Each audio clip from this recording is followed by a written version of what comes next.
המצב עם אחינו בני עדות המזרח היה במשך למעלה מ-30 שנה כזה שהמפלגה השלטת במשך 29 שנים גילתה איזו מידה של התנסות מעל ציבור זה, ואני יכול לתת הוכחות רבות, אבל החשובות בהן הן דווקא האחרונות. למשל, דיבור על שתי תרבויות. מי שאומר שיש שתי תרבויות אומר התרבות שלי היא גבוהה מזו של זולתי. זו פגיעה חמורה. לא חסר בכלל שום דבר, אנחנו מאושרים, לא חסר שום דבר, תודה להם. מקווה שזה ימשיך בצורה כזאת. מה אתם מצלמים אותי? תראו את הנשים היפות, תצלמו את הנשים. מה אתם מצלמים אותי? גם תמונה, אדוני ראש הממשלה. אתם פעם ראיתם נשים יפות כאלה? אדוני ראש הממשלה, המעוז שלך באזור הצפון.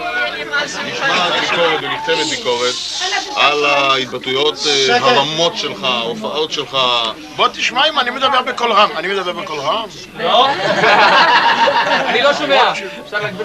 כל מה שאני חושב ונכון לומר, אני אמרתי וגם אומר, אפילו אם הדברים לא ימצאו חן בעיני אלה הקרויים יפי נפש. בני עדות המזרח שלנו היו לוחמים גיבורים גם במחתרת. פיינשטיין היה ממוצא אירופאי, איך קוראים לו? אשכנזי. משה ברזני היה ספרדי מעיראק.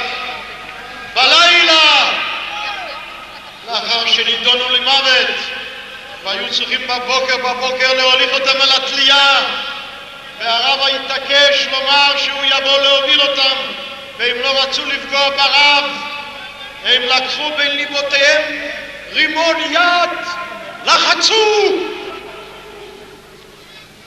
אשכנזי, עיראקי, יהודים, אחים, לוחמים.